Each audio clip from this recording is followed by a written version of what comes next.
In this narrative, we delve deep into the remarkable story of the life and tragic death of Thomas John Thomson, an artist who initially remained overshadowed but subsequently emerged as one of the most celebrated Canadian artists of the 20th century.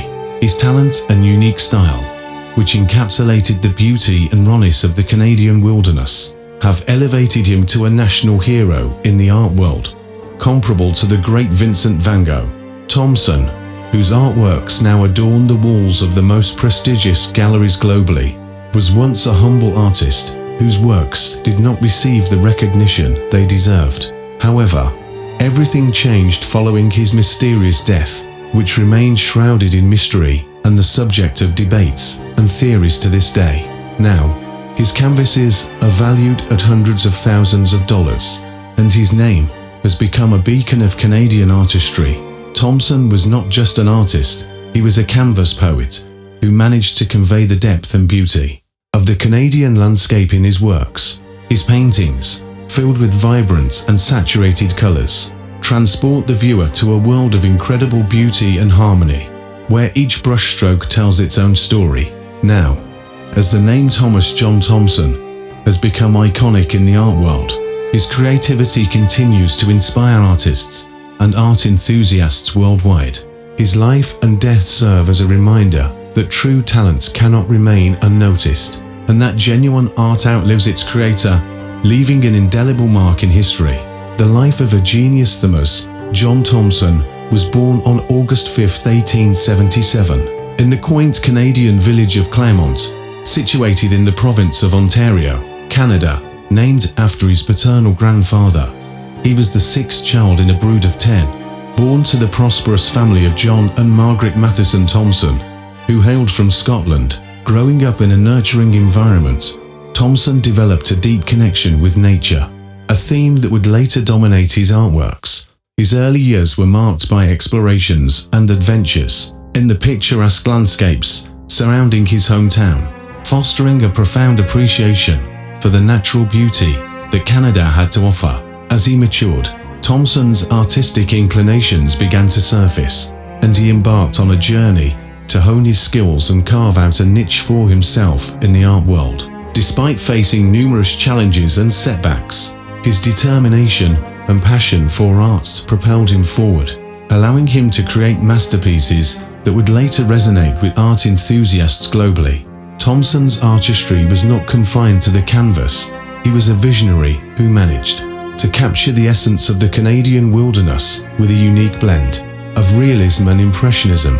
His paintings, characterized by vibrant hues and emotive brushstrokes, transported viewers to a world where nature's beauty was depicted in its purest form. Sadly, Thomson's life was cut short under mysterious circumstances, leaving a void in the art world that could never be filled. His untimely death, which remained shrouded in mystery, only added to the enigma surrounding his life and works. Despite the tragedy, his legacy lives on, inspiring generations of artists to pursue their passions with relentless determination and unyielding spirit. Today, Thomas John Thomson stands as a towering figure in the Canadian art scene, celebrated for his contributions to the Group of Seven and his role in shaping the national identity through his art. His masterpieces, now housed in prestigious galleries, continue to captivate audiences, solidifying his status as Canada's very own Van Gogh, a genius whose life and works continue to fascinate and inspire. The parents of Thomas Thomson, just 2 months after his birth, on October 23, 1877, the large Thomson family relocated to the close-knit community of Leith, Canada, a mere 11 kilometers away from the city of Owen Sound, where a majority of their fellow Scots resided. Here, they earned a reputation as a hard-working yet hospitable and jovial family, in a home always bustling with guests, filled with music and laughter. From his earliest days, young Thomas exhibited fragile health, frequently succumbing to colds and suffering from rheumatism. He grew up as a frail and sickly child, bearing no resemblance to his robust and rosy-cheeked father, who managed a large farming estate. Moreover, Thomas was often lost in his own world, a dreamy and restless child who could spend hours wandering in the woods or fishing, frolicking with other kids, chasing a ball, gazing at the water, or marveling at the beauty of tree foliage. His parents perceived him as a child unable to focus on work, constantly late and failing to keep promises, always daydreaming and sketching everything he saw around him. In a family of rural dwellers, a creative child had emerged, as ill-suited for the labor of farming as a delicate lute is for hammering nails. In 1899, his father sent the restless 18-year-old Thomas to work at his friend William Kennedy's steel foundry. However, the young man could only endure the job for a little over 8 months before being dismissed due to habitual tardiness, disheartened by his repeated failures to meet his father's expectations. Thomas attempted to join the forces for the Second Boer War that same year, but was rejected due to his inadequate health for military service. This initiated a period of blatant floundering and attempts by the young man to find his footing. In something, he took up various jobs, serving as a clerk, a firefighter, and an elevator operator, even venturing to Ontario College to try his hand at business management. Yet, he lasted only 8 months there too, engaging in fleeting romances before ultimately abandoning his studies in 1901 to follow one of his older brothers to Washington, USA. Each of these futile attempts to establish himself ended in failure, as since childhood, only one thing truly captivated Thomas: drawing. Growing up amidst the silent grandeur of mountains, vast lakes, and babbling waterfalls of Canada, he dreamt of capturing the changing faces of nature on canvas, encapsulating the transient beauty of a fading autumn forest, the winter slumber of fir trees, sunbeams dancing on water waves, and the spring awakening of life on forest hills, as if preserving a butterfly in amber tears. After wandering the world for a short while, by 1904, at the age of 27, he decided to return home to Owen Sound. Having realized his true calling, he began to immerse himself in painting earnestly. However, his primary occupation became architectural designing for the Legg Brothers Company in Toronto, with the landscapes that would later bring global fame to Thomas Thomson only emerging from his brush during his leisure time. During the weekends, he would regularly escape the bustling city, venturing to remote villages to find the quietest and most picturesque spots along the banks of streams and lakes to paint. It was during these times that his magnificent masterpieces began to emerge, characterized by their strange, somewhat angular strokes, seemingly carelessly thrown onto the canvas, now familiar to all art connoisseurs. He painted nature with fervor, rarely incorporating humans into his landscapes. It seemed as though people played a secondary role in his art, created by God merely to accentuate the vibrant hues of the setting sun, the changing reflections on the water surface, or the trembling whispers of frightened aspen leaves. In 1912, Thomas first visited the site of his future mysterious demise, Algonquin Provincial Park, the oldest in Canada, and fell in love with it forever. Its silent beauty, the bottomless blue lakes, and the dazzling, rainbow-colored autumn foliage seemed to enchant the young artist. United with this inexhaustible muse, he would paint it fervently time and again, gifting the world several hundred canvases depicting this very park. Unexpectedly, Thomson took up pipe smoking, filling it with coarse tobacco, mastered the art of cooking, and became an avid fisherman and hunter, catching fish with spinners and fly fishing.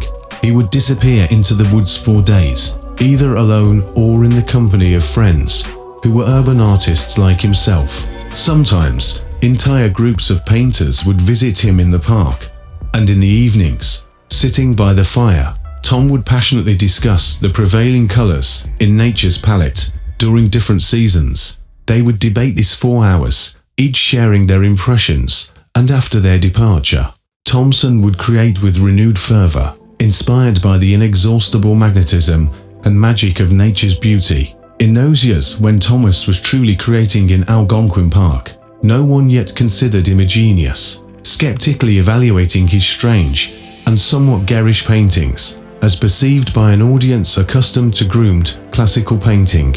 However, in 1913, fortune finally smiled upon him, and his first canvas titled Northern Lake was displayed at the Ontario Society of Artists. Shortly thereafter, it was purchased by the National Gallery of Canada for $250, a substantial sum for that time, and by March 1914, Thomson was granted the honourable title of a member of the Canadian Society of Artists. It was after this that a pivotal event occurred in the life of the budding creator, allowing his descendants to enjoy a plethora of canvases by the great genius. For at an event in October 1913, where Ontario artists gathered, Thomas met a true patron, a connoisseur of visual arts, the wealthy ophthalmologist James McCallum, who offered to support the artist financially, allowing him to quit his main job and focus solely on creating. Thomson gladly abandoned his dreary architectural work and plunged into the world of art. By the spring of that year, he travelled to Algonquin, spending more than half a year there. Until the onset of winter, he lived in a modest wooden house in the village of Mowat, once home to about 600 people. But by 1914, it had become a ghost town inhabited by no more than 150 people.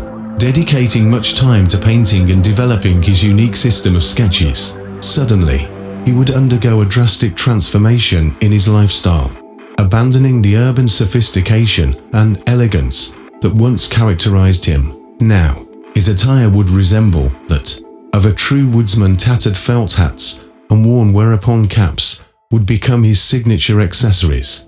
He would forego the trends of the time, opting instead for shapeless Mackinaw trousers, known for their heavy, water-repellent wool material, and plaid shirts that bore the lingering scent of campfire smoke. Thomas would become a man deeply immersed in his artistic contemplations, at times even forgetting to respond to greetings. His world revolved around art and nature, and he seemed to be in a perpetual state of deep reflection, often lost in the intricate details of his surroundings. In 1914, he officially became a licensed guide and ranger, dedicating himself to protecting the forest from poachers and unruly tourists. This sudden shift saw the once urbanite transform into a genuine forest eccentric, embodying a spirit that was as wild and untamed as the landscapes he so passionately depicted in his artworks. Despite adopting a somewhat unkempt appearance, Thomas did not lose his magnetic allure,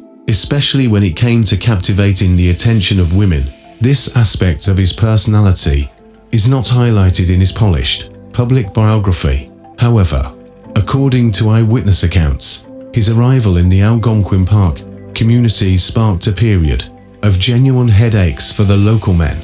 Thomas possessed a refined demeanor, a well-bred charm, and an undeniable charisma that seemed to bewitch any woman who came into close proximity with him. For the women of the Algonquin community, many of whom were illiterate and raised in the wilderness with little exposure to gallant male attention, Thomas was a breath of fresh air. His quiet, pleasant baritone voice and his ability to craft colorful compliments were akin to a soothing balm for their souls. He had the knack to make them laugh with his witty remarks, or captivate them with a serious, spine-chilling tale.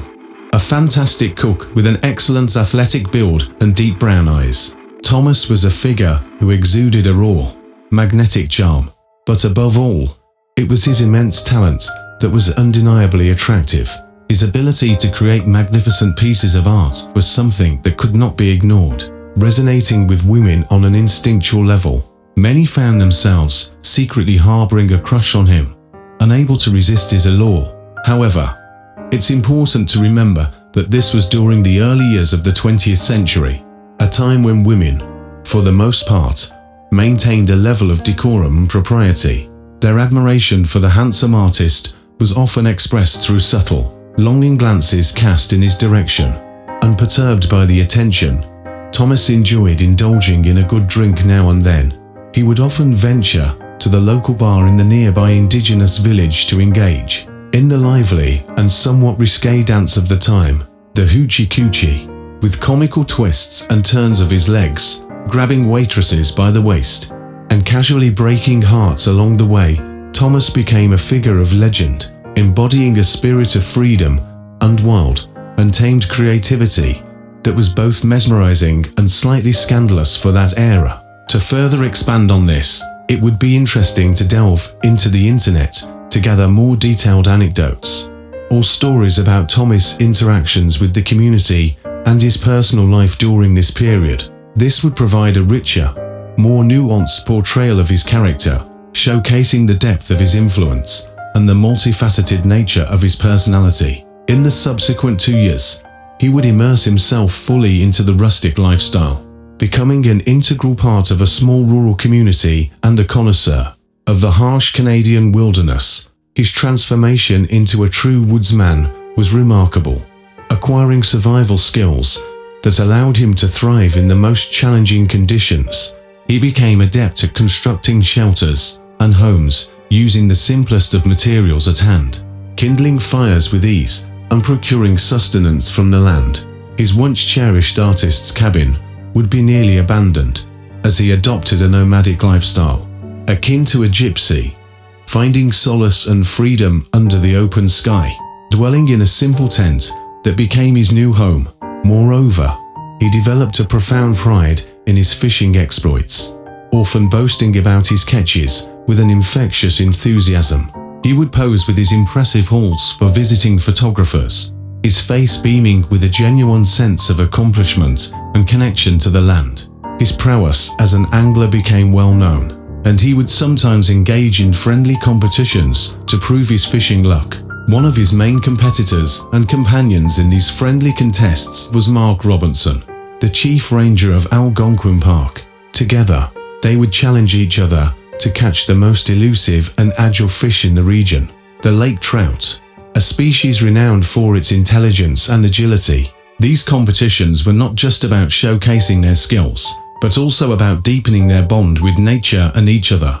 Thomson's transformation was not just physical, but also deeply spiritual. His connection with the land and its elements reflected vividly in his artwork, where he captured the raw and untamed beauty of the Canadian wilderness with a passion and authenticity that resonated deeply with those who viewed his creations. His paintings became a visual journal of his adventures, each piece telling a story of survival, beauty, and the deep respect he had for the natural world. As he ventured deeper into the woods, Thomson also developed a keen eye for the changing seasons, capturing the vibrant hues of autumn, the serene snow-covered landscapes of winter, and the rejuvenating energy of spring in his paintings. His artwork became a testament to his evolving relationship with nature, a relationship that was both nurturing and inspiring. In this period, Thomson also became a mentor to many aspiring artists, sharing his knowledge and love for the wilderness with them. His teachings went beyond the canvas, encouraging others to embrace the beauty and harsh realities of life in the wild, fostering a community of like-minded individuals who shared his passion for art and nature. Thomson's journey was a testament to the transformative power of nature, showcasing how a deep connection with the land could foster creativity, resilience, and a profound sense of fulfillment. His life became a beautiful canvas of adventures and experiences, a vivid tapestry of encounters with the world, and a deep exploration of the soul's connection with the natural world. The demise of a genius. On a sweltering Sunday morning of July 8, 1917, Tom, brimming with determination and the spirit of competition, prepared himself for a day of trout fishing.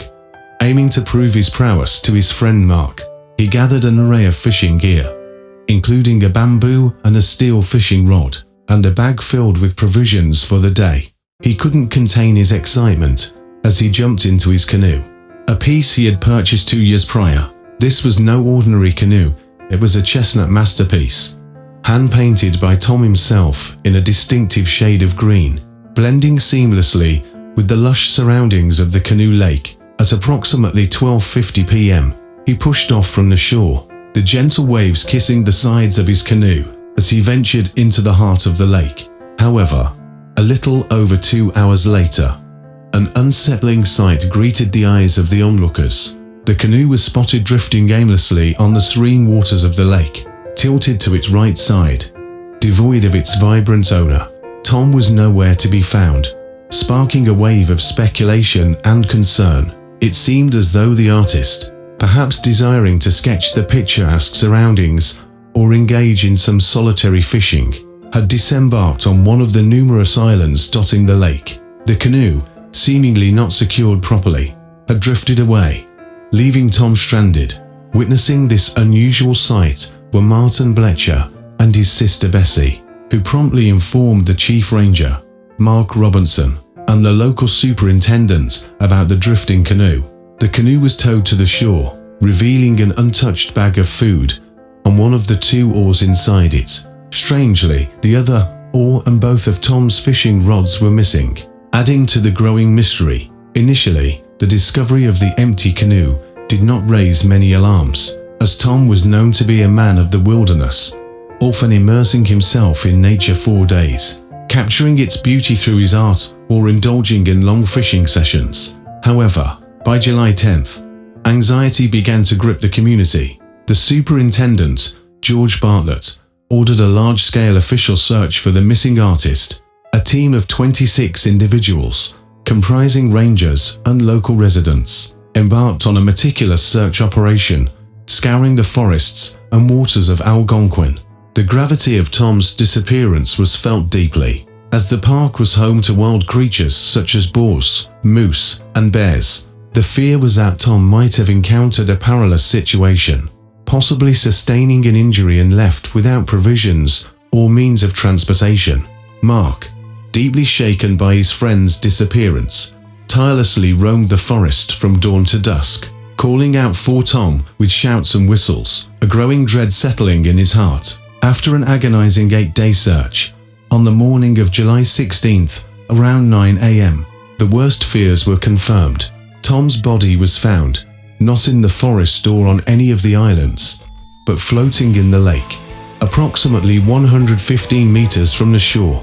This tragic end marked the beginning of a series of investigations and debates that would engage numerous researchers and scholars in the years to come, trying to unravel the mysteries surrounding the sad demise of a genius whose life was intricately woven with the wild and beautiful landscapes he so loved to portray. These debates continue to this day, offering several theories, yet none of them can fully answer all the existing questions. Moreover, as of today, no one truly knows whether the remains resting under the official tombstone bearing the name Thomas Thomson are indeed his. Following the grim discovery of the body floating in the middle of the lake, it was pulled to the shore, and Thomas's brother, George Thomson, was immediately notified, along with the local coroner, Dr. Howard Howland, a man of medical expertise. Dr. Howland managed to arrive at the Canoe Lake shoreline around 10 a.m. that same morning. Upon a cursory examination, it became apparent that Thomson's body had likely entered the water in the early hours of the second day or night, as indicated by the stopped hands on his wristwatch. However, witnessing the advanced state of decomposition of the body, the coroner concluded that Thomson had most likely drowned accidentally, and the autopsy, given the absence of criminal elements, could be postponed until the next day. The deceased's body was covered with a blanket and left on the shore until morning, assuming that it would be better preserved near the water than in the stifling, refrigerator-less confines of the morgue. The next morning, Howland began the autopsy, which, in reality, was merely a superficial examination of the deceased's remains. According to the case documents, the coroner noted only a few visible facts. He documented that Thomas's body was significantly waterlogged, almost doubling in size. The face, abdomen, and limbs were severely swollen, indicating, firstly, that the corpse had been in the water for no less than a week, and secondly, that identification was considerably complicated. Moreover, there was an absence of water in the deceased's lungs, and no visible signs of drowning, such as dried foam around the respiratory openings, were observed. The skin did not bear any significant external injuries, except for post-mortem blisters and ulcers on the hands, coagulated blood on the left ear resulting from bleeding, a barely noticeable bruise on the right eyebrow arch, and a large, long, and narrow 10-centimeter bruise on the right temple.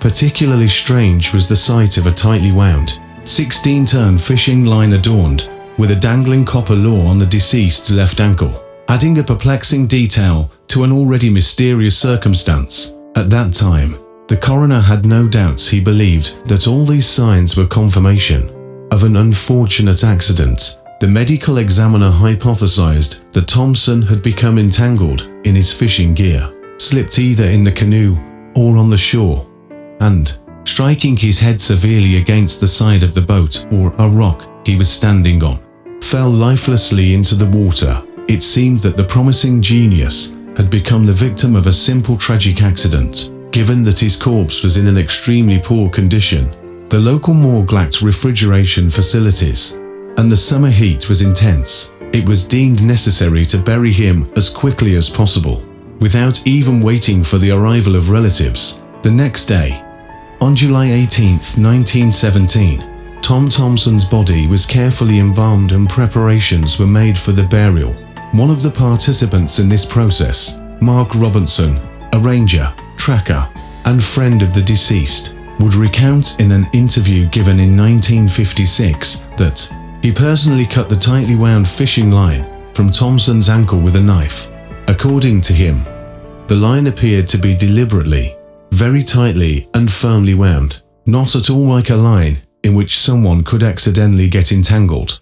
He also confirmed that it had been wound 16 times around the deceased's leg. Moreover, in his opinion, the bruise on Thomson's temple resembled a mark left by a blow from the edge of an oar. On the same day, the deceased artist was placed in an expensive coffin, crafted from oak and cedar, and in the presence of the local priest and a few villagers, he was buried in the small Moet cemetery, which housed only 5 other graves and was situated on a hill near the lake. However, as it would turn out later, these burials of Thomas Thomson would not be the final resting place for the repose of his soul and body, nor would they put an end to the mystery of his death. The coroner's verdict of death as a result of an accident would plunge the deceased's relatives and local residents into utter bewilderment. Thomson was an excellent swimmer, a connoisseur of the area, a seasoned and very experienced fisherman. What could have happened to him to get so seriously entangled in a fishing line? Moreover, fishing with a lure from a canoe is almost impossible, which means that the deceased man was most likely standing on solid ground at the time of death. But Howland had his own personal view on this situation. He blamed Thomson's death on his carelessness and desire to show off. The fact was that the local men had a rather strange and dangerous amusement, a bet on who among them could stand up straight in the canoe and urinate into the water without flipping over on the shaky boat. Howland believed that Thomson tried to do something similar and, not holding up, fell, hitting the edge of the canoe. This is how he explained his vision of what happened to Thomson on the lake.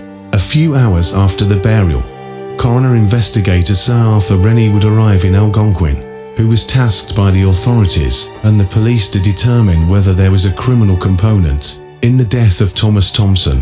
However, by that time the body was already resting underground and the investigator could not see it. Therefore, after talking with Dr. Howland and, of course, listening to the opinion of a colleague, he would also record in the documents that the artist's death was the result of an accident on the lake. Meanwhile, the day after the funeral, that is, on July 19, 1917, Thomas Thomson's older brother, George, would arrive in the village. He immediately expressed the family's wish to bury the artist in his hometown of Leith, alongside relatives. It is worth noting that, subsequently, all the relatives would deeply regret this decision, concluding that it would have been better if Tom's body had remained at the first burial site. In George's absence, the remains of Thomas would be exhumed by a gravedigger hired by him, who supposedly transferred the body to a sealed metallic coffin. Then, together, they would transport it to the cemetery in the town of Owen Sound, where it would be buried on July 21st, with a simple stone tombstone placed on top. But don't be quick to assume that this reburial is a confirmed historical fact, because at that time, in 1917. For some unknown reason, not a single official document was drafted about this process. According to statements from Mark Robinson, this was done deliberately with the knowledge of the Algonquin superintendent. Here is how he describes this moment: despite my objections that George Thomson should have obtained permission to rebury his brother's body, Superintendent George Bartlett replied, seemingly, "We have already had too many problems with this case. Let them take it. And you keep quiet about it," he sharply said, "and go to the cemetery. If they left the grave open, bury it." But, arriving at Mowat Cemetery, Mark did not see that the grave had been touched. Even the flowers placed on it the day before were exactly in the same place. Then he thought that the undertaker hired by George Thomson, apparently, decided not to touch the corpse of the deceased artist due to its extremely poor condition, and simulated the transfer of the body to a metallic coffin, thereby deceiving his employer, George Thomson. It seemed that an empty-nailed coffin had been taken to Owen Sound, and the remains of Thomas Thomson continued to rest at the site of their first burial. At the time of the interview, 1956, Mark Robinson, like most residents of Algonquin, was absolutely convinced that the body of the great artist had not been transported anywhere. Unfortunately, even to this day, it is not known for certain where Thomas Thomson actually rests in the end. There are no documents on this matter, and no witnesses are left alive. However, later, in 1956, it will become clear that his remains are most likely not in his first grave at Mowat Cemetery, which I will tell you about a little later. Theories surrounding the death. It is essential to recognize that, in the many years following the artist's death, an astonishing number of sordid rumors and deceitful conjectures have emerged surrounding the circumstances of his demise. Everyone who had the privilege of knowing Thomas Thomson during his lifetime could not fathom, even for a moment, that his death was a mere accident, especially given the bizarre circumstances that were reported. Several aspects of this case have raised significant questions and doubts. Firstly, as previously mentioned, Thomson had spent the last 5 years living the life of a true woodsman. His lifestyle was not only notably ascetic, but also endowed with the official responsibility of instructing tourists on survival techniques in the forest and on water bodies. Moreover, he was entrusted with overseeing the safety of the vast expanse of the Algonquin Park. His expertise and skills were well known, and anyone who interacted with him could vouch for his proficiency in these areas, having witnessed them firsthand. Secondly, the notion that he could get so foolishly and extensively entangled in fishing gear seemed almost implausible.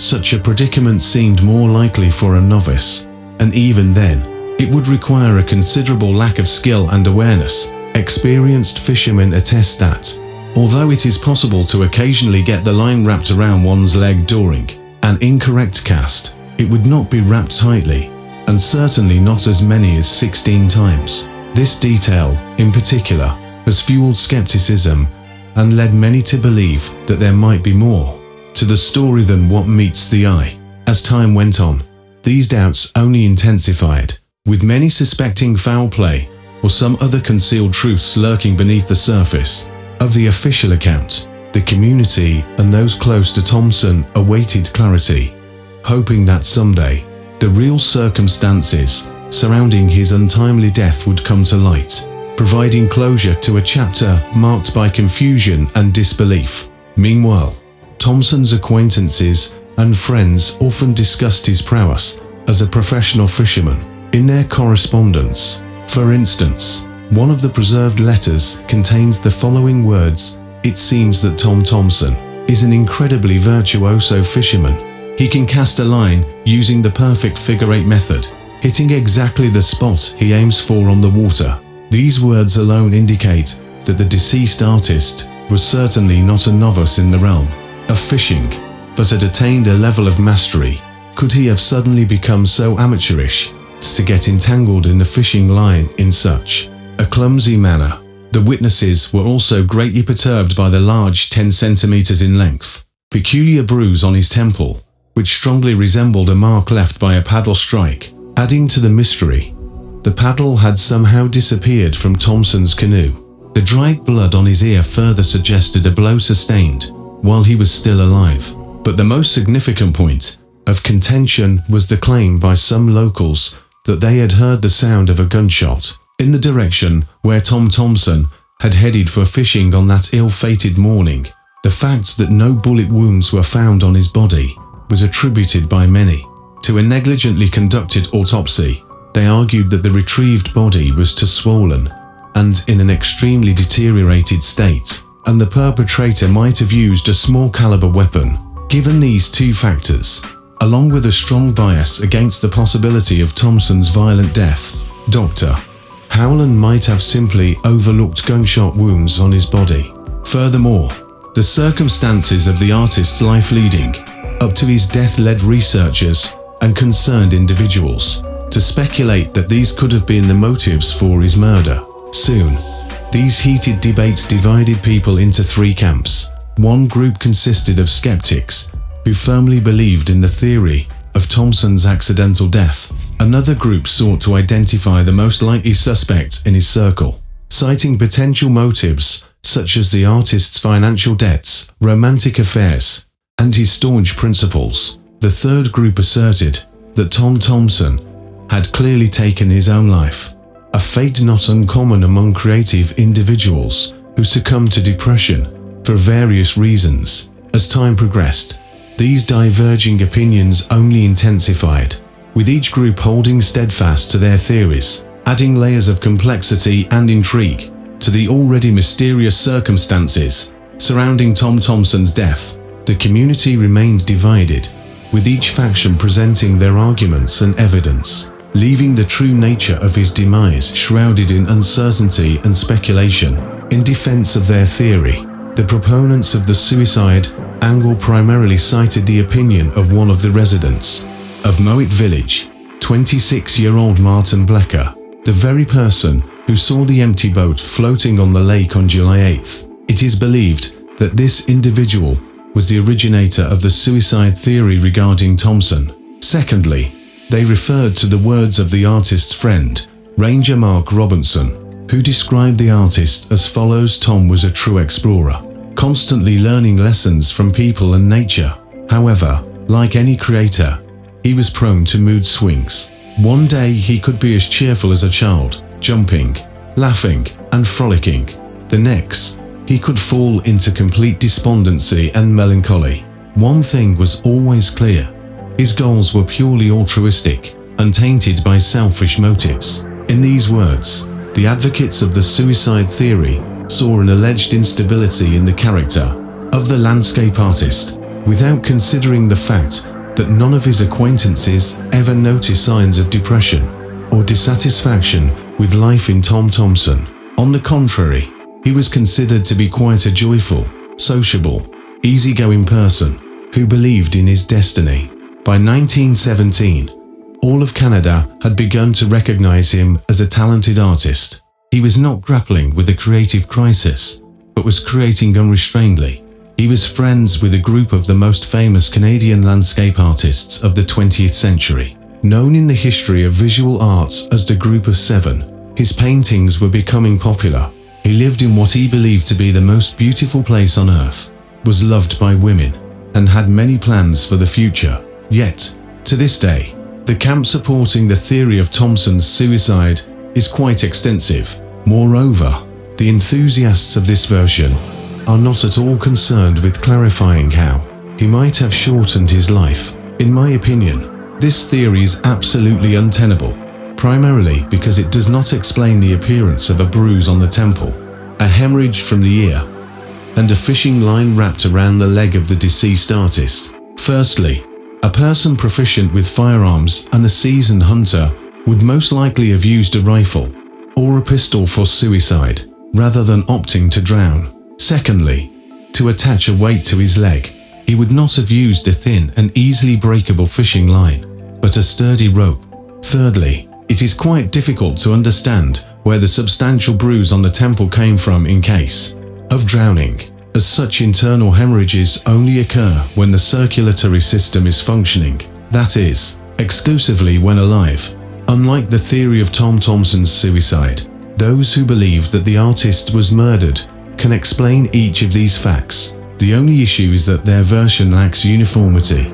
As it turns out, there were several people in the deceased's surroundings who fit the role of someone who might have wanted his death. Primarily, one of the main mysteries in the life of the landscape artist is referred to his romantic affairs, which, according to one version, led to the artist's murder. Indeed, as became known several decades after his tragic death, it seems that Thomson had a secret love affair with a woman named Winifred Trainer.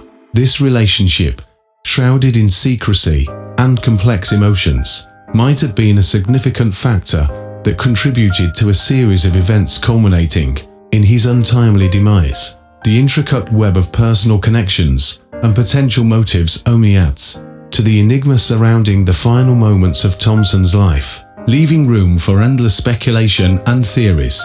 Many years after her death in 1962, Winifred Trainer became one of the most enigmatic and significant figures in the case of the great artist's demise, although no one knows exactly what role she played in it. Meanwhile, several screenplays, books, and even a musical have been written about her. The famous ballad titled Three Pistols by the Canadian rock band The Tragically Hip, dedicated to Thomas Thomson, echoes her story.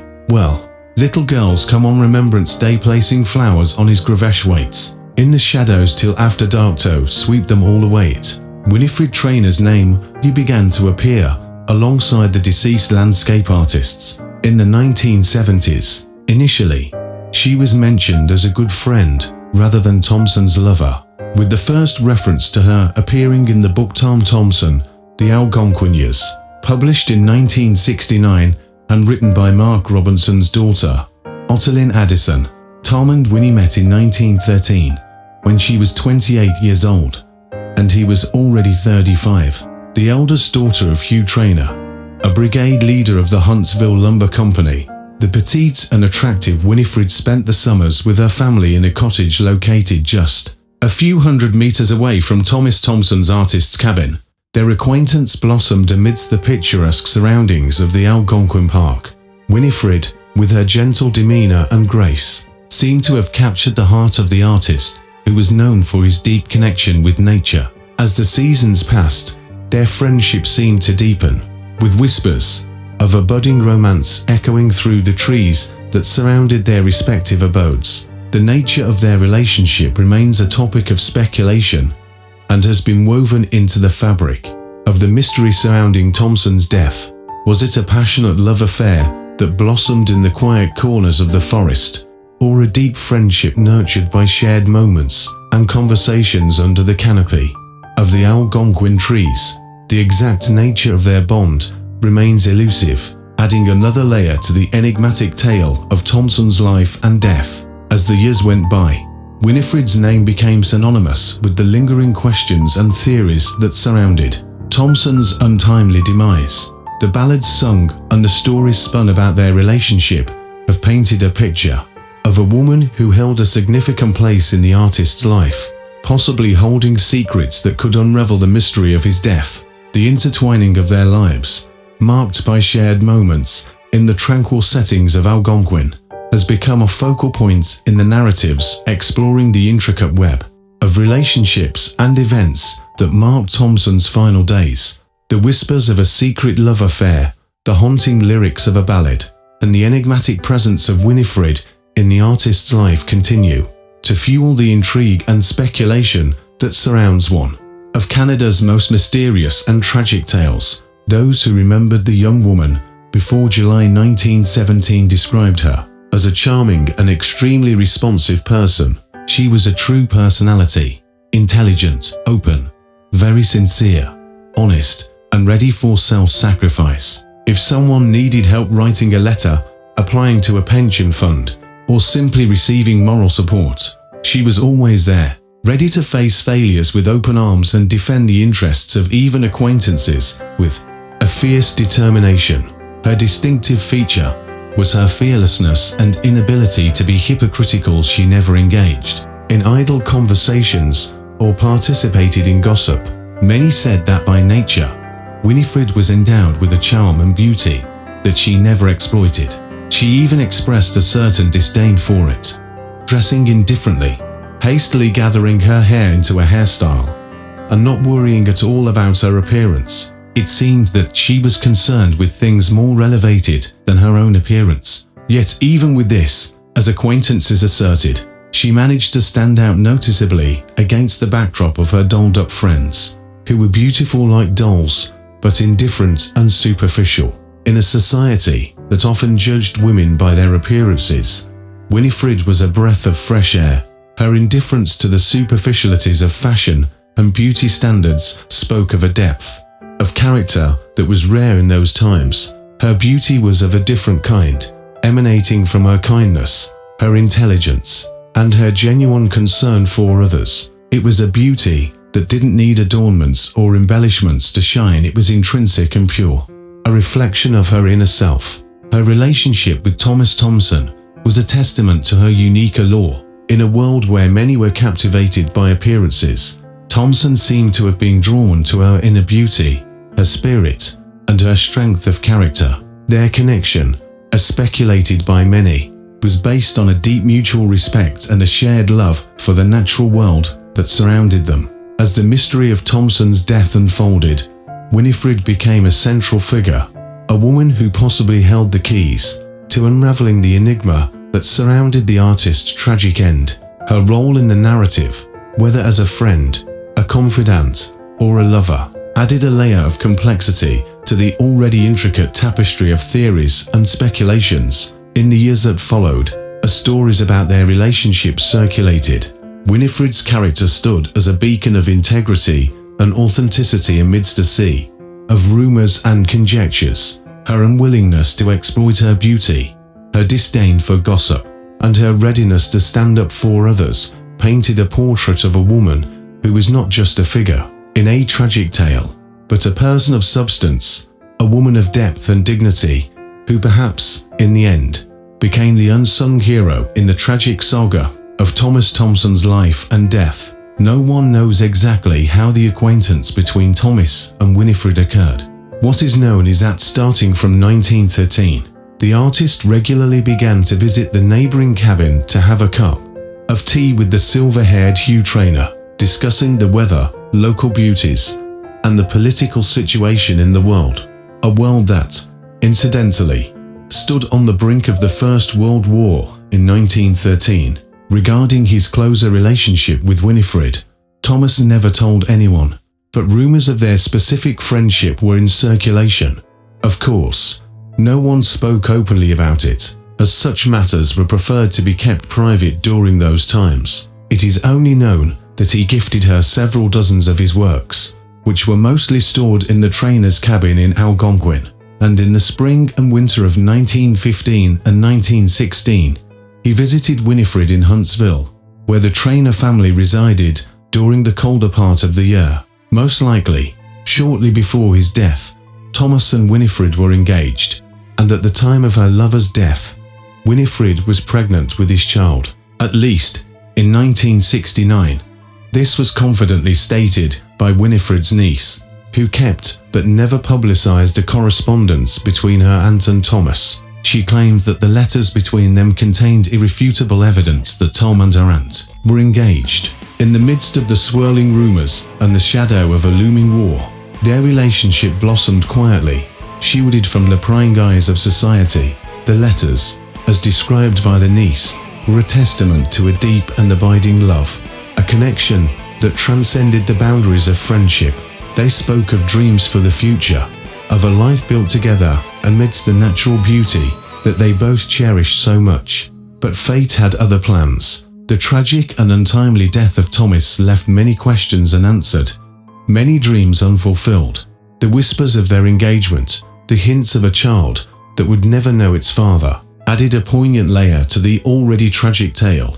Winifred, left to grapple with the loss of her beloved and the burden of impending motherhood, became a figure of quiet strength and resilience. In a time when society could be unforgiving to women in her position, she carried her secret with grace and dignity. As years turned into decades, The true nature of their relationship became a subject of speculation, a mystery that added to the enigmatic allure of the great artist's life and death. The letters, a tangible proof of their love, remained hidden, a silent witness to a love that dared to bloom in a time of uncertainty, a love that promised a future that was sadly not meant to be. And so, amidst the whispers of the forest and the rustle of the leaves, the story of Thomas and Winifred became a legend, a tale of love and loss, of dreams unfulfilled and promises broken, a poignant reminder of the fragility of life and the enduring power of love. In this tragic tale,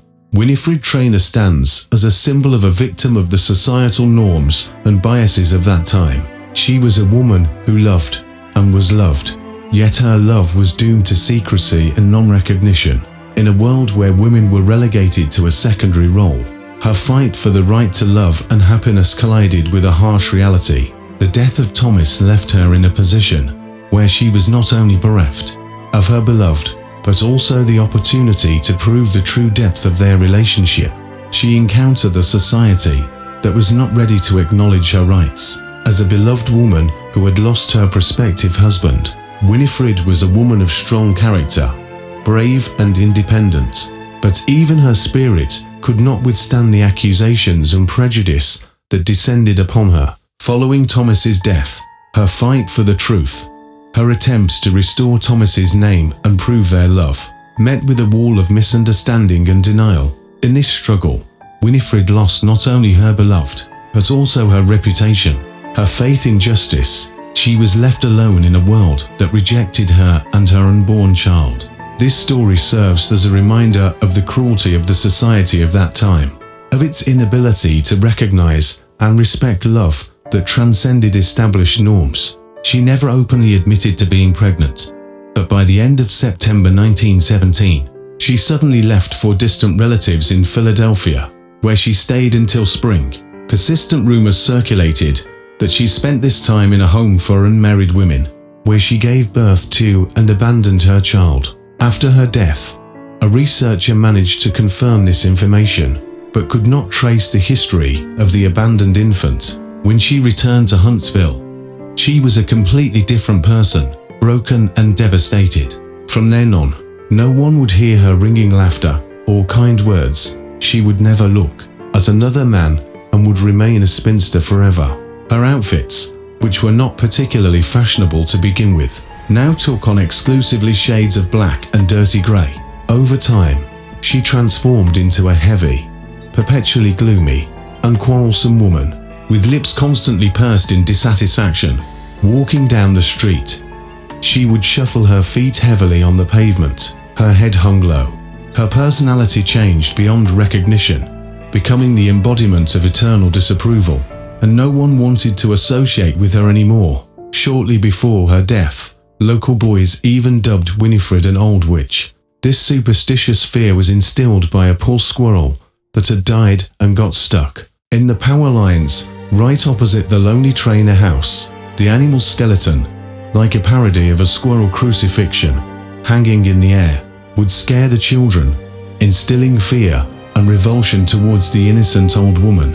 Could they know that by pelting her house's windows and doors with dog feces, they were hammering the last nails into the coffin of someone who once loved the Canadian genius so tenderly and unconditionally? As historians would later say, the death of Thomas Thomson was a tragedy for humanity, and the life story of Winifred Trainer was the embodiment of pain. Only after her death would it be revealed that she had kept 5 of Thomas's paintings, which she had carelessly thrown into a basket and stored in the attic. Wrapped in old newspapers, it seemed that she never forgave his untimely departure, as if considering herself betrayed. However, she never sold them, preserving every single one. She safeguarded these treasures, living in poverty without even installing hot water in her house. Meanwhile, even the smallest sketch by Thomson was worth tens of thousands of dollars at auctions. In the 1950s, you might be wondering now, how could this essentially fragile and defenseless woman, according to researchers, have been the cause of Tom Thomson's death in 1917? According to the first theory, the relationship with Winifred, and especially how pregnancy could have led Tom to contemplate suicide. And here's why. The fact is that Thomson belonged to that category of men for whom any rules were akin to restrictions. Despite his outward gentleness and seemingly even docility, deep down he was a completely free bird, unable to sing in a cage. He perceived human beings as a disproportionate addition to nature, and their laws and orders as sheer nonsense that hindered creativity. This worldview is evident in every line of his letters to relatives or friends. For instance, here is what he wrote about the rules of behavior in high society. When I got a job in the commercial business, I preferred to spend my non-working hours alone in a tea room, a small cafe with a quiet atmosphere, referred to as a tea room by the English, Americans, and Canadians. Author's note: instead of going to lunch and dinner at some elite club where the cream of society gathered. Most of my acquaintances joined such clubs, but in the evenings I didn't want to see my colleagues anymore, since we already spent a lot of time together at work. I needed time just for myself. In the tea room, you can sit alone, and no one will look at you askance. I would take something to read and bury my nose in a book. A book is a good barrier for those who want to chat with you about something insignificant. I just don't want to become a member of any club, because as soon as you become part of something, obligations are imposed on you that restrict freedom. I saw many people, especially women, who were tied to the church and clubs to such an extent that they ceased to be themselves. And that was all Thomson was: free, independent, self-sufficient, unwilling to bend under the conventions of a rigid society. Meanwhile, as you understand, his integration into the circles of elite clubs would most likely have given Thomson the opportunity to establish connections with necessary and high-ranking people. However, he preferred spiritual freedom and poverty to wealth and dependence.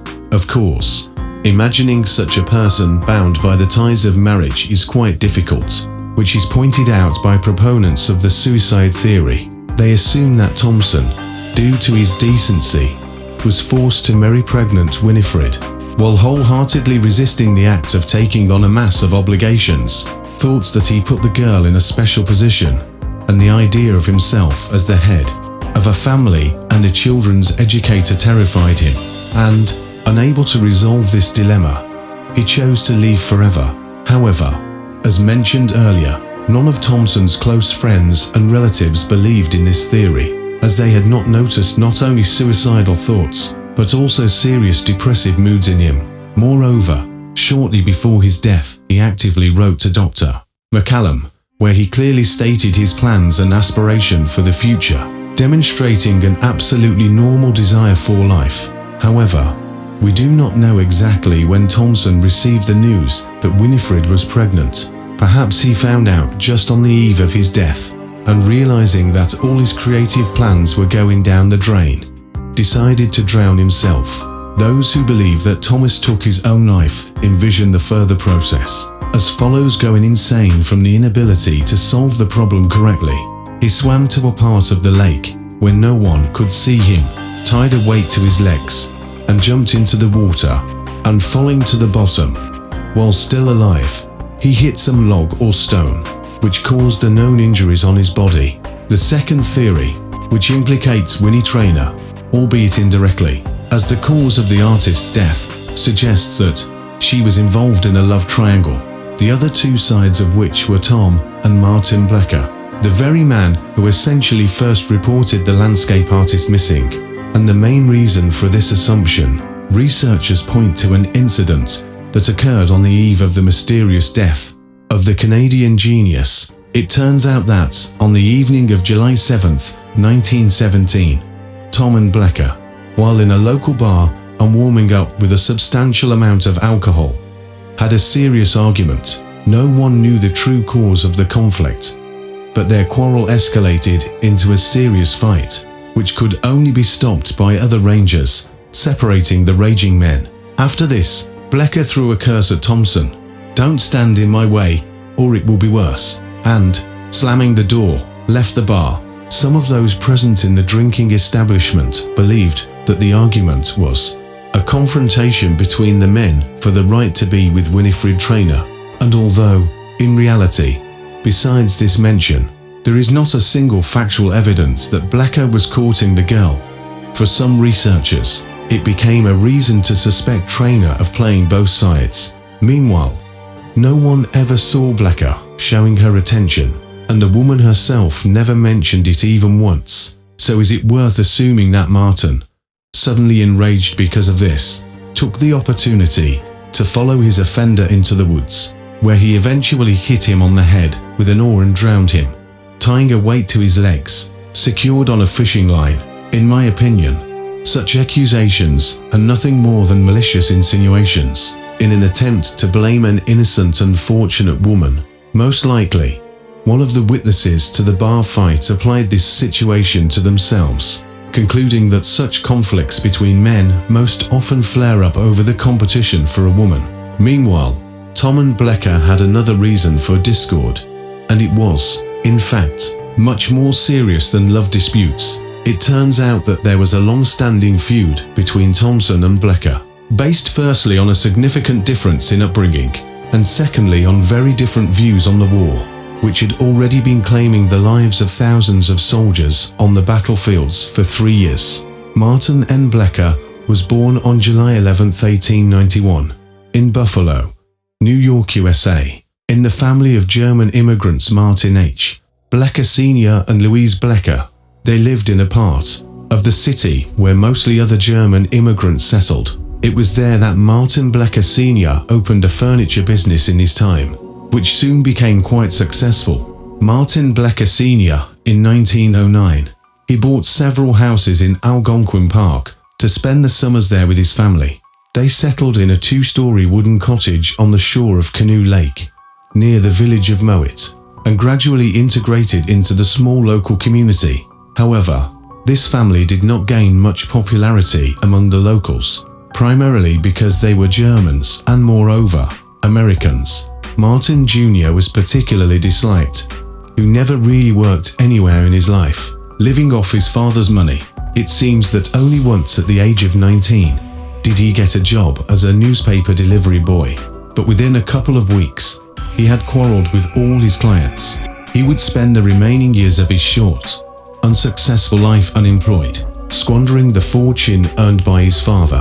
While in Algonquin, he would trade in contraband cigarettes and alcohol, constantly wandering around drunk at the docks and in the forest, rudely swearing at everyone he met, not understanding anything properly.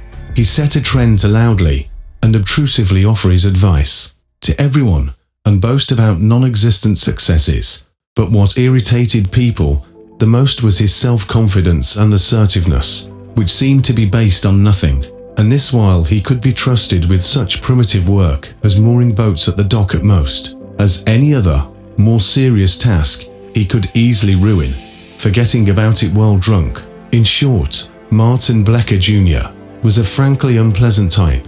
People avoided him, tried not to touch him without special need, and many women were openly afraid of him, despising him for his scabrous jokes and blatant lies.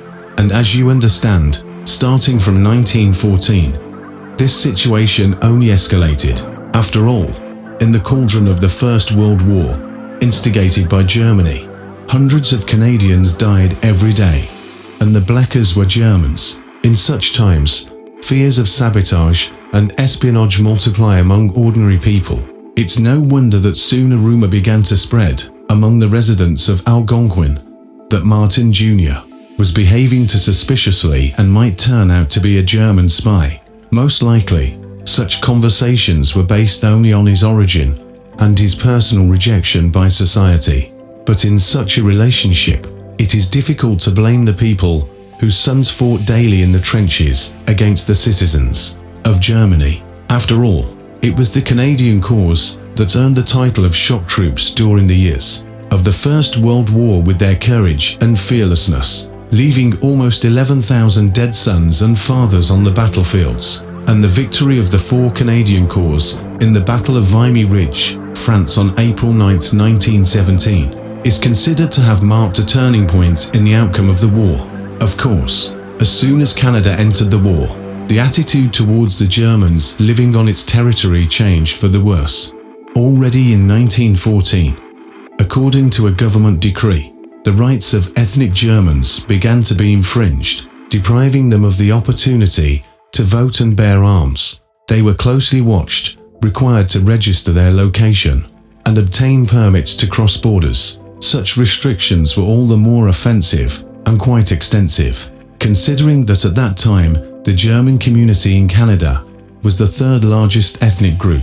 The media did not lag behind the government and added fuel to the fire, spreading propagandist hatred and calling the Germans impudent Prussians. Thanks to such policies, for example, on June 9, 1912, the city of Berlin, located in the province of Ontario, and long considered the capital of the German community in Canada, was hastily renamed at the request of the public. After rallies and long debates, it was named Kitchener, thus immortalizing the name of the British hero, Field Marshal Earl Horatio Herbert Kitchener, who was blown up 4 years later, on June 5, 1916, on a German submarine mine near the Orkney Islands. Considering all these sentiments, it is not surprising that the Bleckers were suspected in the Algonquin community, with people keeping an eye on Martin Jr., whom no one had sympathized with even before the war.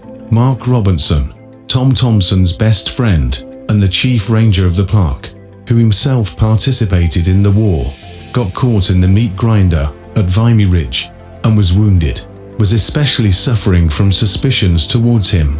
This series of entries in Mark Robinson's diary reflects the escalating tension and suspicion that engulfed society during World War I.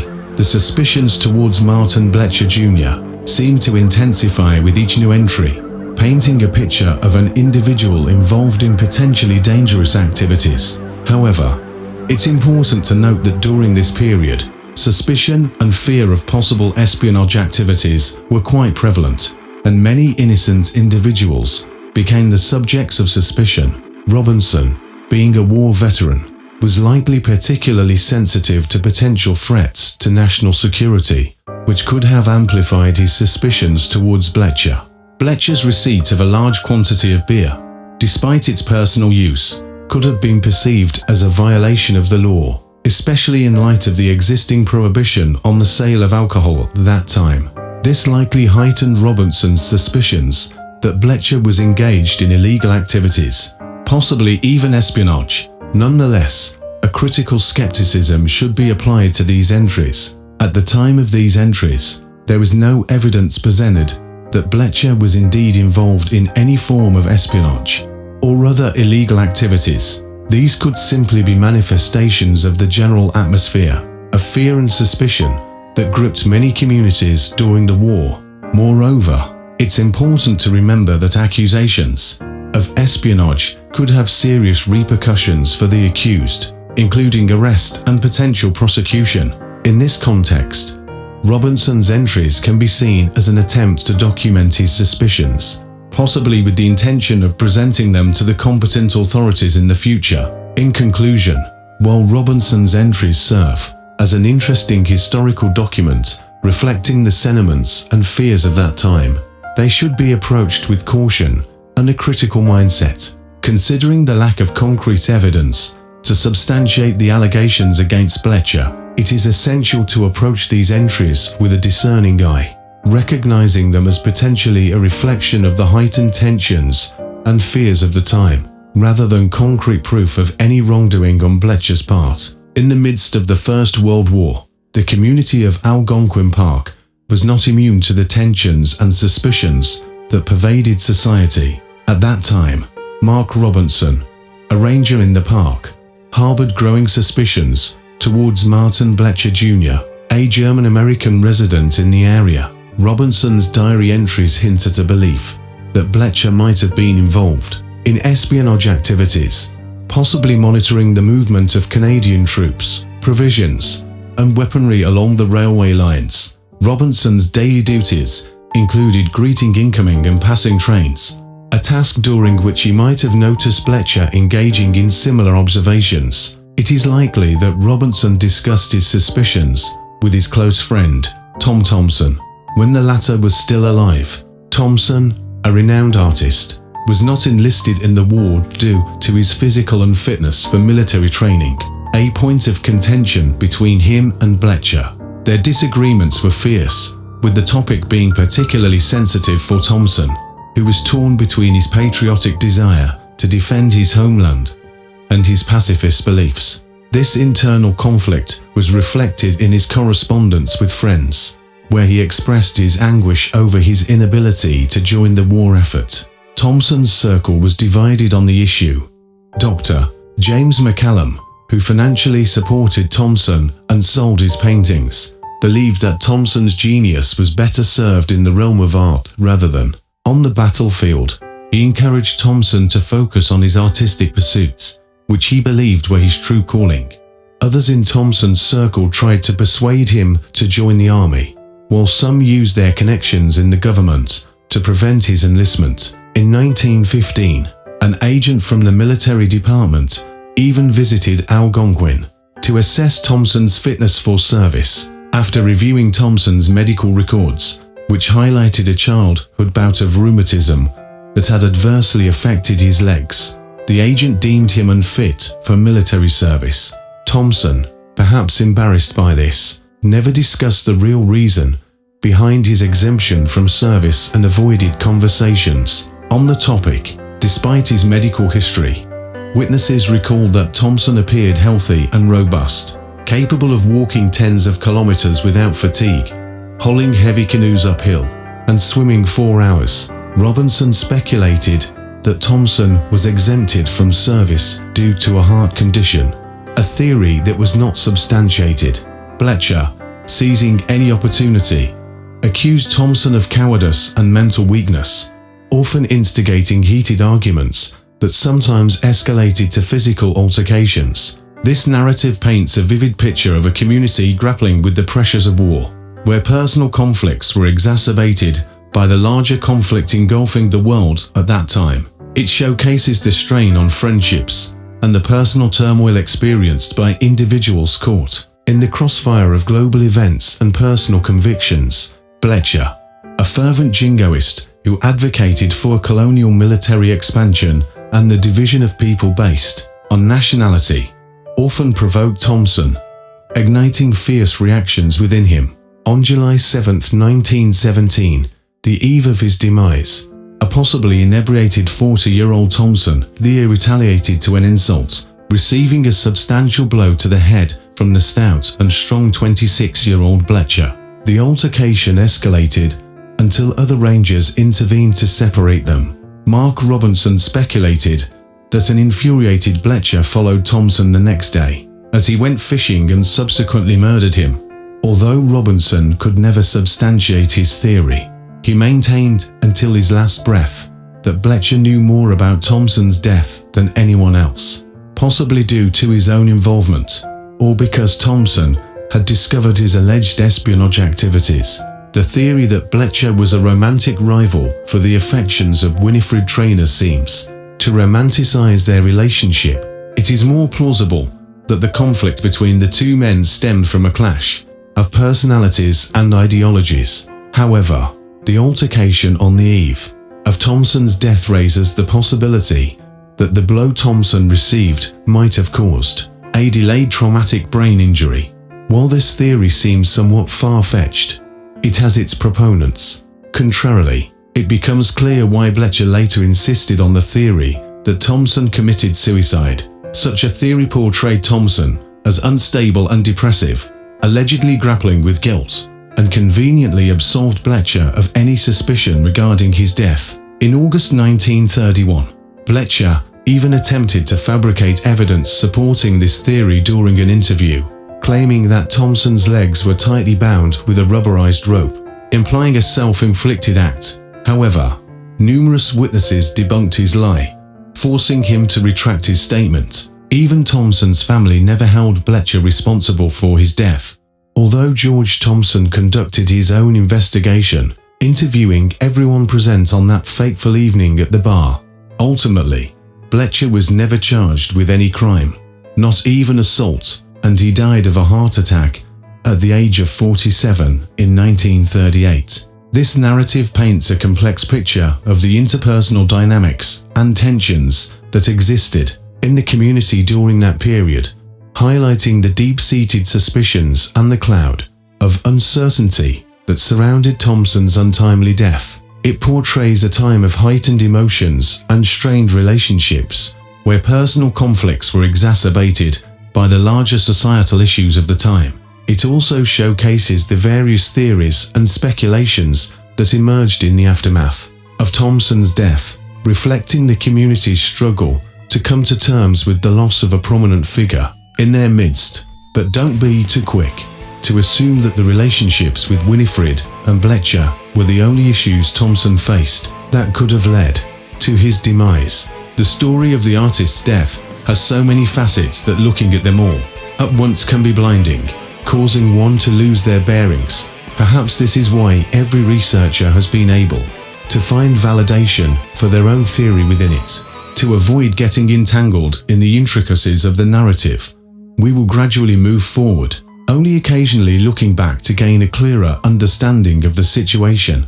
This is also why I am gradually introducing the individuals involved in the case into the narrative. So, as we recall, Thomson settled in the village of Morphed in Algonquin, which at that time was a dwindling community consisting of a few houses and its centre, the Morphed Lodge. At the time of the artist's arrival, the lodge was owned by Shannon Fraser and his wife Annie. They not only owned the building, but also personally managed it, preparing meals, cleaning, and serving all the tourists. Here, Tom Thomson, like many other rangers, replenished his supplies, obtained prepared meals from Annie Fraser, and could always find a way to procure alcohol.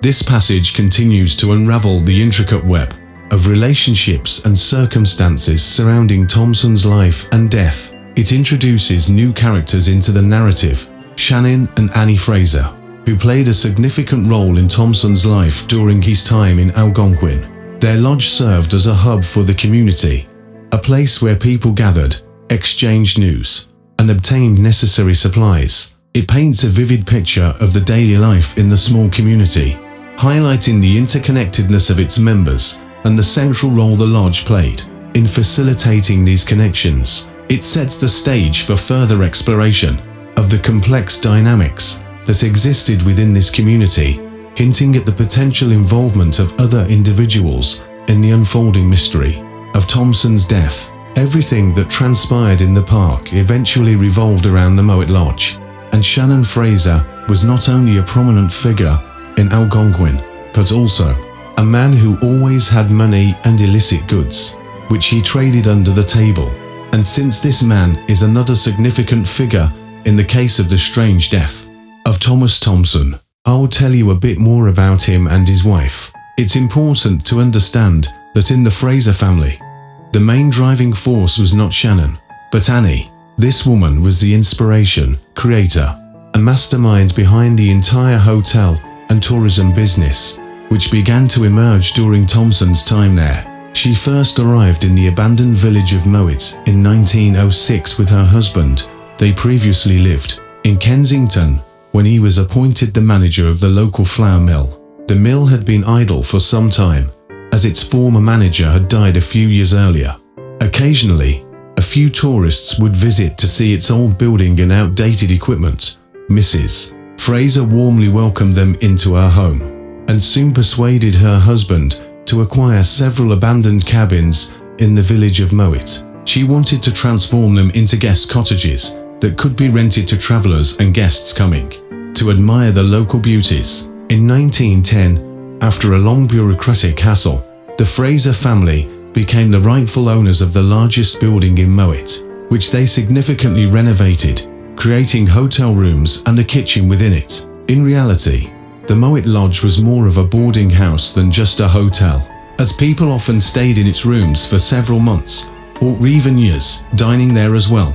In addition to this, the Frasers also took on postal duties, receiving bulk mail, and then delivering the intended correspondence to the recipients. This passage delves deeper into the intricate dynamics of the community centered around Mowat Lodge. It portrays Shannon and Annie Fraser as pivotal figures in the community, with Annie being the driving force behind the flourishing business. The lodge, under their management, transformed into a bustling hub, attracting tourists and becoming a long-term residence for many. The narrative paints a vivid picture of the Frasers' entrepreneurial spirit, particularly highlighting Annie's initiative and foresight in recognizing the potential of the area as a tourist attraction. It also hints at Shannon's involvement in illicit activities, adding a layer of complexity to his character and potentially setting the stage for further developments in the unfolding mystery surrounding Thomson's death. Mrs. Fraser turned out to be such a successful businesswoman that by the next year, she was seriously considering expanding the business and used every available method to advertise vacationing at the hotel in Algonquin Park. They were a good pair, where Shannon seemed to play the role of the family's heart, and Annie was its brain. The Canadian Irishman, Mr. Shannon, was a jovial, humorous, and excellent storyteller. He got along well with people, was easygoing and hardworking, but enjoyed a good drink and sharing forest tales. However, as is often the case with good-natured people, when drunk, he sometimes became aggressive and hit the bottle. Annie, on the other hand, managed the finances, was an excellent cook, and kept the house clean and orderly. Many visitors, upon leaving Mowat Lodge, remembered Shannon's sociability and the fabulous signature food by Annie Fraser for a long time. Sometimes, amidst the local residents, rowdies and drunkards, it was difficult for Shannon to find good help for the postal and boarding house duties. Therefore, he would coax everyone who came to vacation in Algonquin to work, by hook or by crook. Sometimes people who initially planned to spend a couple of weeks in the park were persuaded by him to stay for several months to assist in the hotel's operations. This is how he once convinced Tom Thomson to curate tourists in organizing fishing trips and forest expeditions for them. During the colder seasons, especially in spring and autumn, the artist helped the Frasers with many tasks, be it drying the dishes washed by Annie or fixing the roof with Shannon. One of the favorite subjects of jokes in the Canoe Lake community was Shannon Fraser's inexhaustible optimism that a surge of guests and boarders at Mowat Lodge would occur with the arrival of the next train. Shannon often went to the railway station to meet incoming trains, and some neighbors liked to ask the ever-cheerful innkeeper when they met him. On the street, when the hotel would be flooded with crowds of merry and wealthy tourists, but Shannon, not at all embarrassed and beaming with a kind smile, always replied either a large party will definitely arrive today or, spreading his hands and smiling, would say probably, they just missed this train.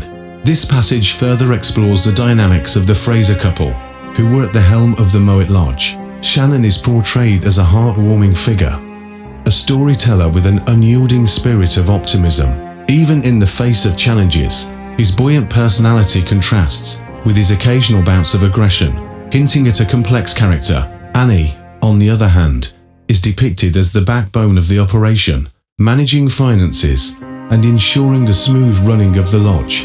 The narrative also highlights Tom Thomson's close relationship with the Frasers, indicating his active involvement in various aspects of the lodge's operations. The community's playful interaction with Shannon over his perpetual optimism adds a touch of humor and camaraderie to the narrative, painting a vivid picture of the close-knit community centered around the Mowat Lodge.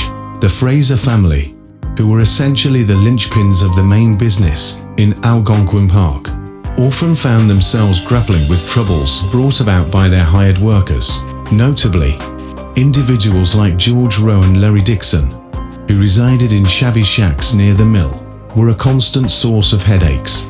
These workers were notorious for their perpetual drunkenness, often performing their duties in a state of inebriation.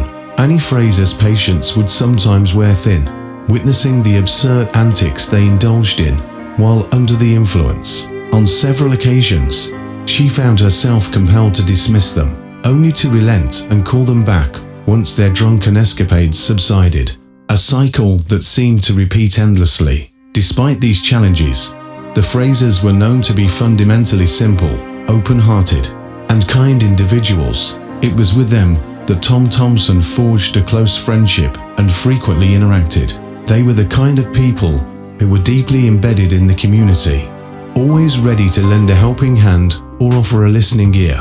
In the early part of 1915, facing financial constraints, Tom approached Shannon Fraser with a request to lend him $250, an amount equivalent to approximately $6,000 in today's terms. This money was to facilitate the purchase of a chestnut canoe, a new silk tent, and other necessary equipment for his stay and work in Algonquin. Understanding the difficulties Tom was facing in selling his paintings at that time, the Frasers generously extended the loan without pressing him for repayment. They had unwavering faith in his integrity. Although the sum of $250 wasn't enormous by any means, it was a substantial amount during that period. And as the saying goes, a debt is always more honorable when repaid. However, a few days before Tom's tragic demise, Annie Fraser allegedly became privy to a correspondence between the artist and Winifred Traynor. According to her, Winifred had inadvertently left a note on the table, which read, "Please, Tom, you need to buy a new suit for our wedding." Annie shared this incident with one of the guests, Mrs. Daphne Crombie, with whom she maintained a friendly relationship.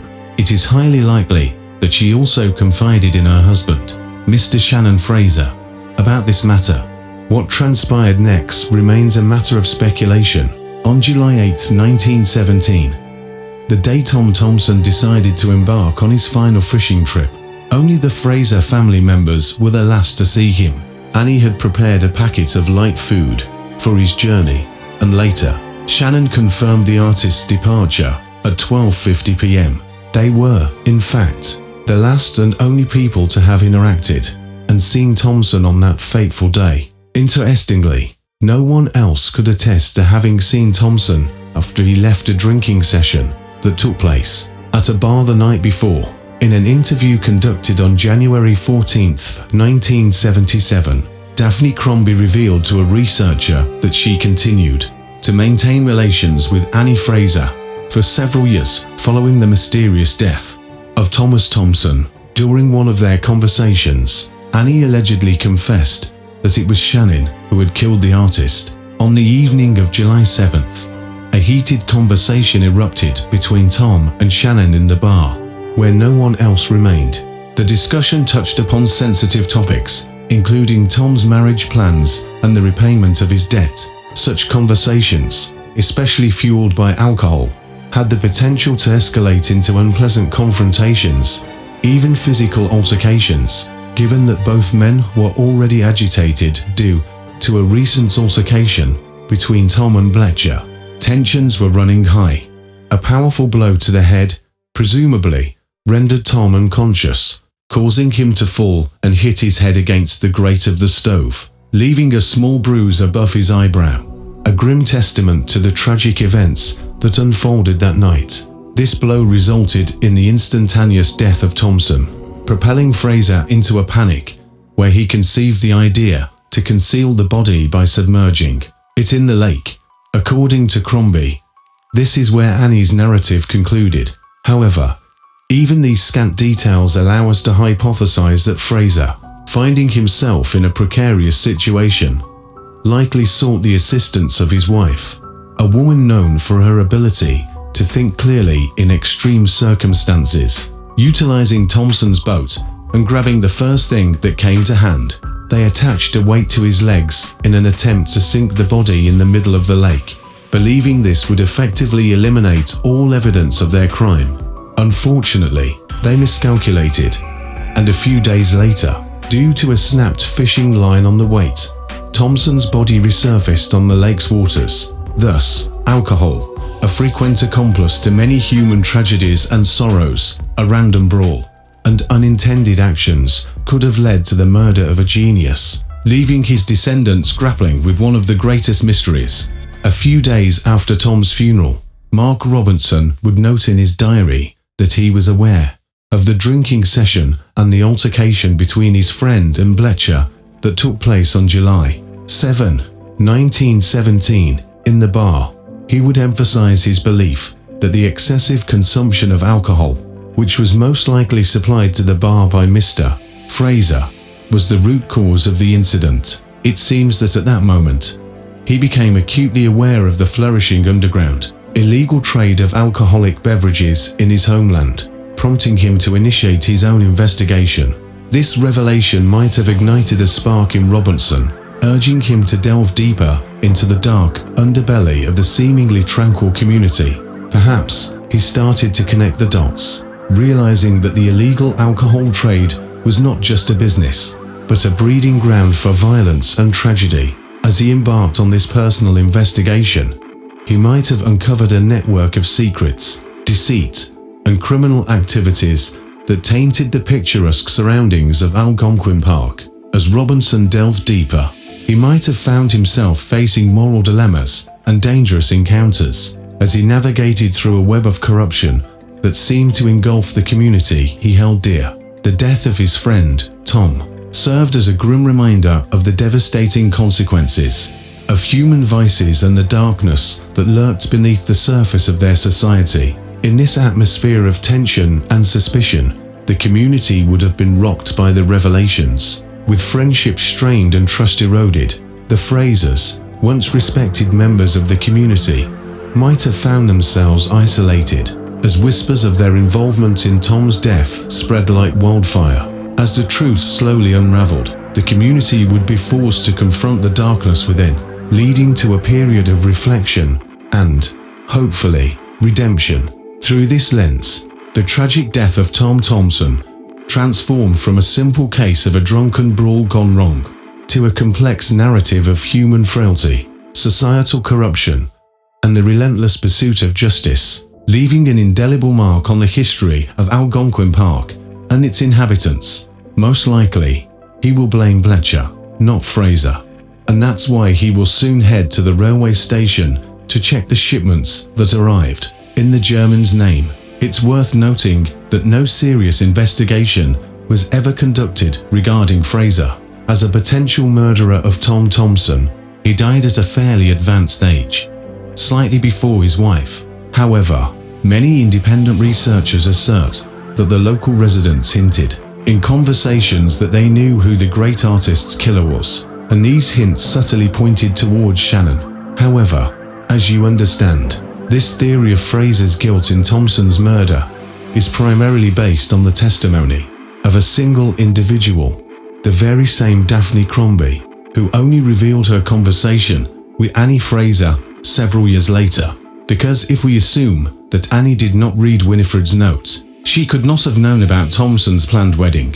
This means that the motive for the argument between Shannon and Tom partially falls apart. Moreover, not a single person ever heard Mr. Fraser not only demanding the repayment of the debt from Thomson, but even bringing up the conversation. After all, it could very well be that Thomson's help with the hotel work, as well as the arrival of his friends who, of course, brought Fraser some income, were considered a kind of material compensation towards the debt. There is also another small detail I would like to discuss. Although it is so insignificant that it doesn't even qualify as circumstantial evidence, it still seems significant to me. This triviality is a letter written by Shannon Fraser to Tom Thomson's relatives on July 18, 1917. That is, after his body was found in the lake.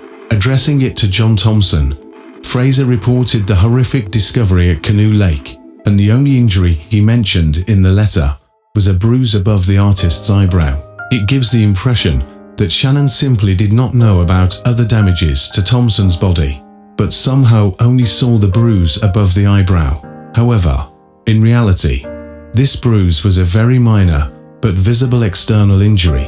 On the other hand, post-mortem bruises appear on the skin only after several hours. This is usually how forensic experts find traces of external influences on the skin of corpses. Meanwhile, Shannon does not mention in the letter the fishing line and the large 10-centimeter bruise on the deceased artist's temple. but mentions the small scrape on the skin, and this, in my opinion, can only be explained by one thing: Fraser did not look at the body of the drowned man, and therefore did not see the large long hematoma, but saw the body before it was submerged in water, and at that time only the scrape was visible on Thomson's body.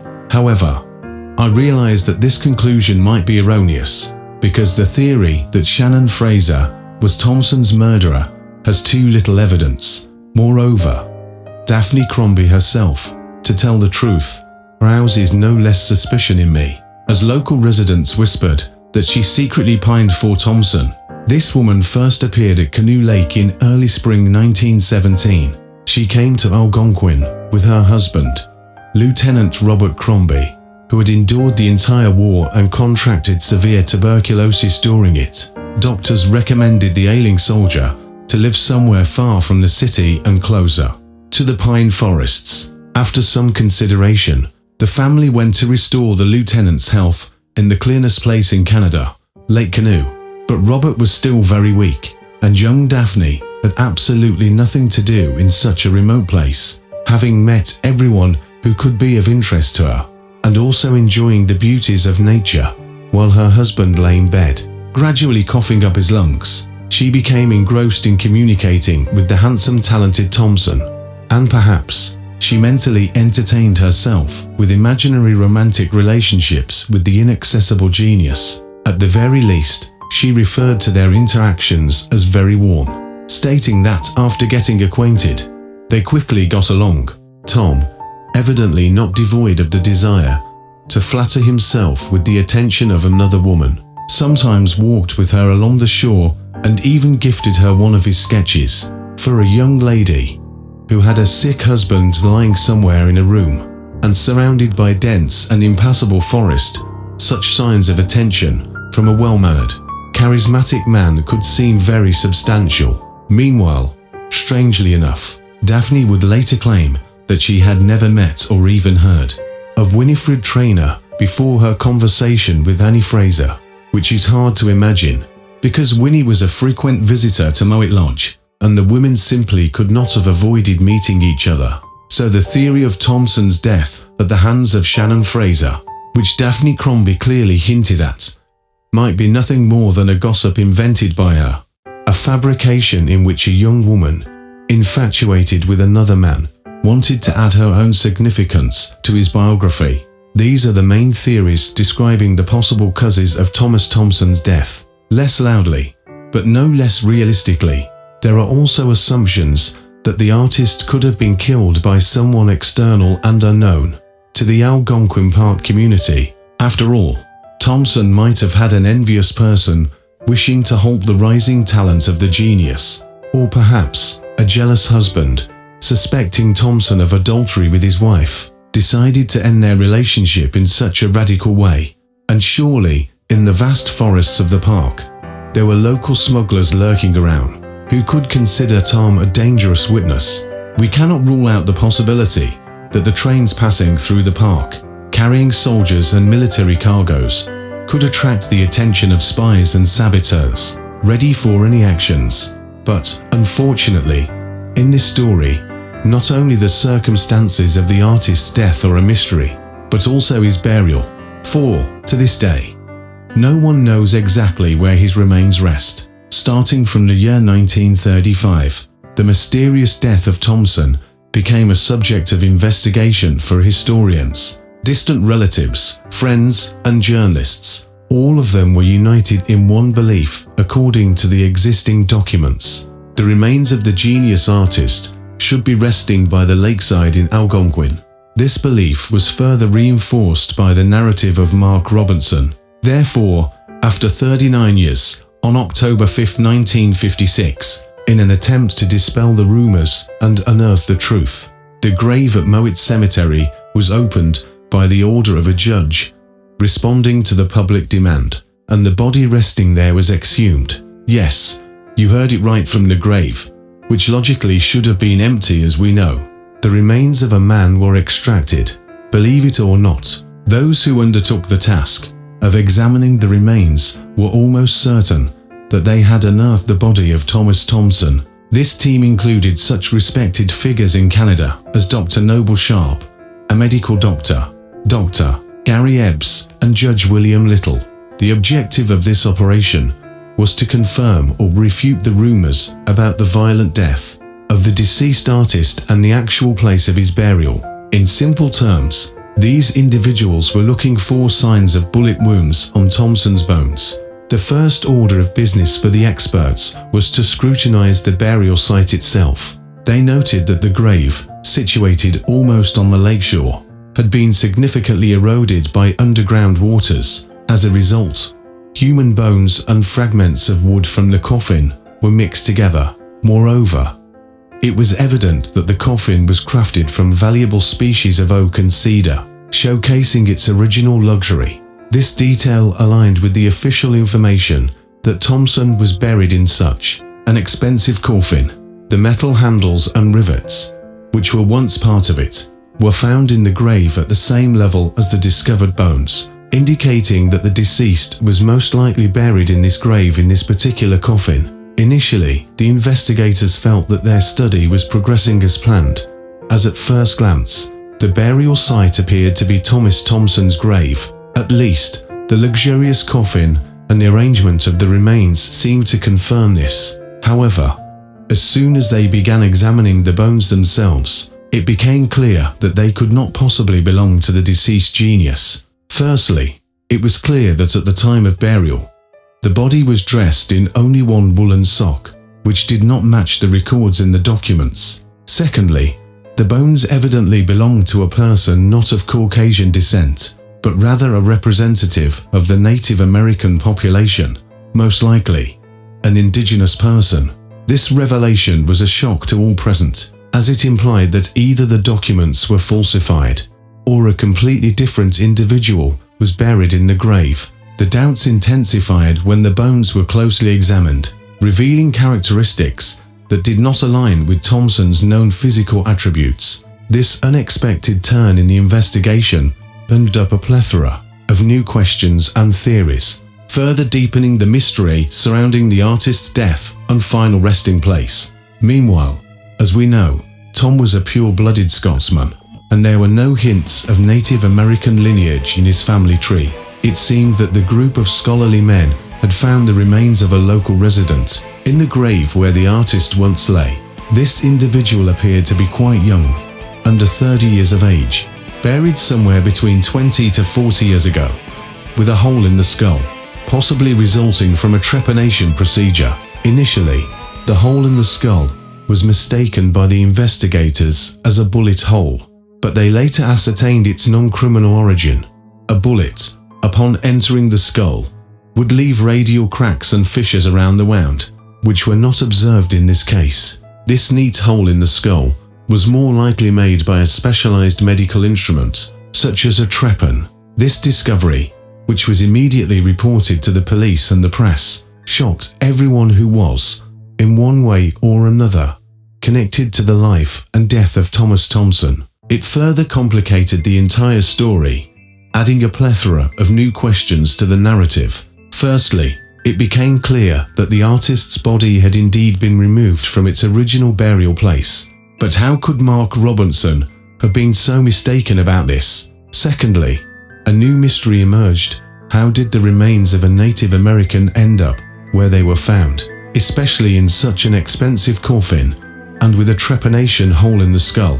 Upon reviewing all the documents, it was revealed that no official burials had taken place at this site since 1917, suggesting that these remains might hint at some criminal backstory. The investigators began to suspect that the Native American's body might have been placed there as a result of an effort to conceal a crime. However, an investigation conducted by the Ontario Provincial Police in this regard could not find a single case of Native American disappearances during the specified time period. Similarly, they were unable to find any medical records mentioning a trepanation procedure conducted on an individual of this ethnicity. This mystery would remain unsolved for a long time, and the work conducted by the investigators in 1956 would later be detailed by retired Judge William Little. in his book titled The Tom Thomson Mystery, which would be published in 1970. In this book, Little would delve deep into the intricacies of the case, exploring various theories and presenting the findings of the 1956 investigation. In a comprehensive manner, the book would serve as a testament to the enduring enigma surrounding Thomson's death, a mystery that seemed to deepen with each new revelation, leaving readers with more questions than answers, and adding a new layer to the legend of the renowned artist. Throughout the rest of their lives, the participants of this bizarre exhumation would spend their time trying to convince the public that Tom Thomson was murdered, but his remains are not in the grave at Morphed Cemetery. Information about what happened to the bones found has not been discovered by me, but most likely, they were reburied, albeit officially this time. The experts were not allowed to exhume another grave in Owen Sound. This was primarily opposed by Thomson's relatives and the Attorney General of Canada. In 2009, two individuals, a dentist from Ottawa named Bob Crook and an orthodontist named Jim Hickman, decided to conduct their independent examination of the skull found in the grave at Algonquin Park based on photographs, managing to involve other experts in this process, such as Ron Williamson, an adjunct professor of archaeology in the anthropology department at the University of Toronto. They attempted to challenge the conclusions of the previous group of scientists, which stated that the person found in Thomson's first grave was of indigenous origin, not Caucasian. The matter is, the conclusions drawn by the researchers in 1956 were primarily based on the assertion that only the native inhabitants of the American continent have such shovel-shaped incisors of the upper jaw as were found on the discovered skull. In the mid-20th century, it was indeed believed that such teeth were exclusively characteristic of American mongoloids. However, thanks to recent studies conducted on the native inhabitants of Scotland and England, it was established that they also frequently have incisors of this particular structure, and in Thomson's lineage, there were only English and Scots. This revelation brought a new perspective to the case, suggesting that the remains found might indeed be those of Tom Thomson. The renewed investigation to debunk the earlier theory based on dental characteristics, which were now proven to be not exclusive to any particular race or ethnicity. This new angle brought a fresh wave of intrigue and speculation to the already complex and mysterious case of Tom Thomson's death and burial. The efforts of Crook and Hickman, along with their team of experts, were not just a pursuit of truth, but also a testament to the enduring fascination and respect for Thomson and his legacy. Their determination to uncover the truth, even after so many years, reflected the deep impact Thomson's life, art, and mysterious death had on the Canadian psyche. It was a journey of rediscovery, where every piece of evidence was scrutinized with modern scientific methods, hoping to finally bring closure to a case that had captivated the nation for nearly a century. As they delved deeper, they hoped to finally answer the lingering questions and perhaps, just perhaps, solve one of Canada's most enduring mysteries. The quest for the truth continued, with the hope that one day, the true story of Tom Thomson's final resting place would be revealed, bringing peace to a tale that had been marked by uncertainty and speculation for so many years. For further substantiation of this theory, Williamson sent photographs to Susan Pfeiffer, a professor of anthropology and an international expert in forensic examination, without disclosing the reason and subject of the investigation. Pfeiffer identified the skull as belonging to a man approximately 40 to 50 years old, originally from Northern Europe, most likely Scotland, who died in the last century. At the same time, another researcher named Andrew Riddle utilized a complex computer program that reconstructs a person's appearance based on their skull. The machine produced a staggering result. The face of Tom Thomson was looking back at him from the computer screen. Although, as you understand, these results are unfortunately speculative and theoretical, meaning they cannot be used as evidence in court. They hint at the possibility that the investigators in 1956 indeed unearthed the remains of the deceased artist, and an empty coffin rests under the tombstone in Owen Sound. However, they also raise even more questions. Why wasn't Thomson removed from Mowat Cemetery in 1917? Why was his body dressed in only one woolen sock? And what was the nature of the hole found in his skull? In the end, the enigma of the life and death of Thomas John Thomson continues to captivate the minds of researchers of all kinds and ranks to this day. What can be said with certainty is that his untimely demise helped transform a budding artist into a cultural giant. His paintings are now displayed in the most fashionable galleries around the world, and his exhibitions attract crowds of admirers. In the last few years alone, 5 of his paintings and sketches have been sold at global auctions, with each fetching a price of at least $250,000. Canadians still consider his strange death one of the greatest national mysteries and tragedies. Although this reason may not sound the best, it helps Thomson's descendants better understand their heritage, national history, and culture. The better people understand his death, the better they comprehend his life, thereby learning to recognize true talent in a timely manner. This ongoing fascination with Thomson's life and death not only keeps his legacy alive, but also serves as a poignant reminder of the deep impact that art and artists can have on a nation's cultural narrative, inspiring generations to delve deeper into the realms of creativity and expression.